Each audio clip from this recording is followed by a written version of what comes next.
Hubbard and Richards, 1, 2, 3. They could go 3 wide here before the end of the slab, Joe. Nobody going to give an inch here tonight as now Bub McCool bypasses Brandon Shepard. Austin Hubbard, he will follow suit and get by. Not happy there. Here comes Hubbard. He's got the lead in turn 1.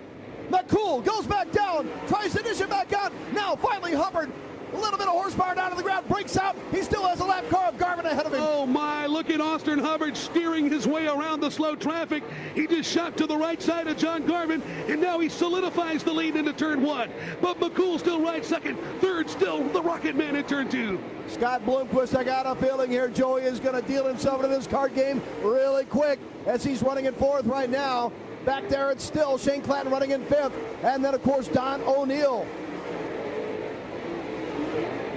Further on back, Ryan Unziker, the number 24 car. All Austin Hubbard. Josh Richards linking up with him. He's going to slide to the inside of the number 19 car. Bub McCool with a front row seat, back in 3rd now on the backstretch. You got to wonder if it's better to be the 3rd place car and watch where these guys are going to dice at and make the decisions. Are they going to be good or bad ones? Here comes Bub McCool. I don't think Bub McCool's done yet. Trouble for Scott Bloomquist, DC. He was off the pace all the way in turn 4. So Bloomquist gets back down the line. Here comes Richards on the outside again. Momentum, door to door as they enter 3 and 4. McCool's going to deal himself back in. We couldn't get 3 wide racing here on lap number 17. Tell you what, man, this has been a good one up front despite the racetrack. Meanwhile, Tim Fuller, he's going to pull off in the number 19 car. Look at this. They have now caught more clutter over in turn number 3. Richards on the outside. Austin Hubbard down low. McCool still 3rd.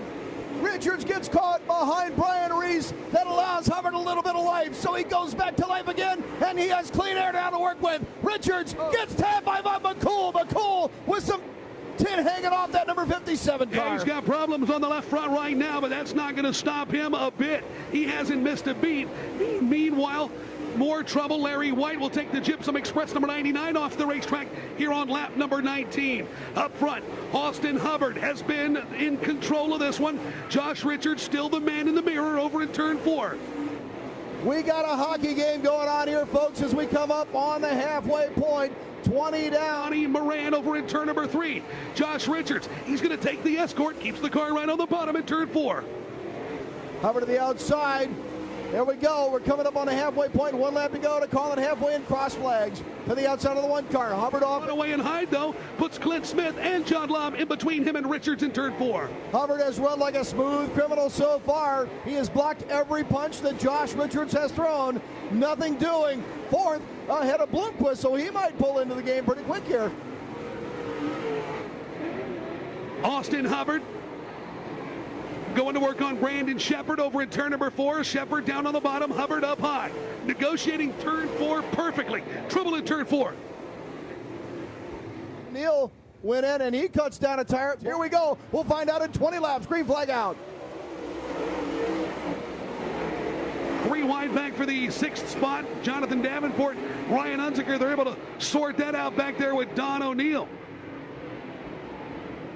Hubbard off and running about a 6-car length lead with clean air.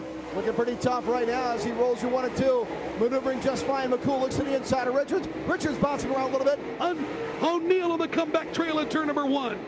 Well, Don O'Neill averts a disaster. He's still Hubbard and Richards to do battle. Lap 33. Still Austin Dillon.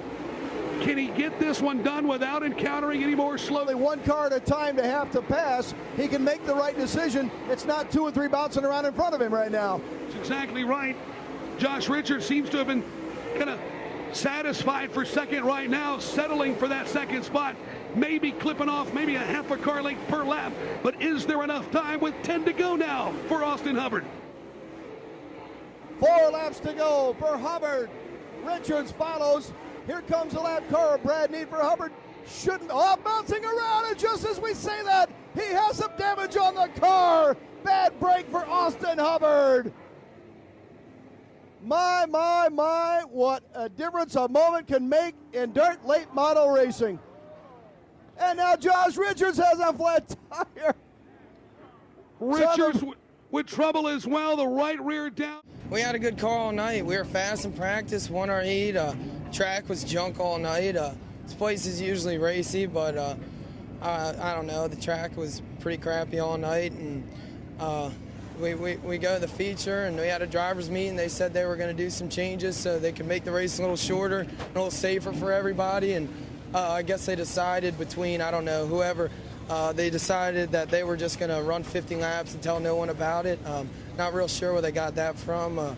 Tried to talk to some people, the UMP. They just told me I needed to talk to the flagman. So apparently the flagman runs the show around here. So pretty good night besides destroying the whole car and the rest of the field and 7 cars finishing. At the very end there, obviously we know you blew a tire out, but Josh or somebody seems to think there might have been something on the backstretch because 3 or 4 guys blew a tire in the exact same spot. Do you have any idea? Did you see anything, or was it just a matter of maybe the car, you had to run so hard for 47 laps? Well, between going airborne every lap, that usually tends some wear and tear on the car, and turning the car like 87 around the whole track, and going over jumps, that tends to take a wear and tear after 50 laps. So we're a little pissed tonight. We had a good car, we had a win, we had a car to win, and I think we had it in the bag, and I kind of feel robbed right now. But congratulations to Don and his team.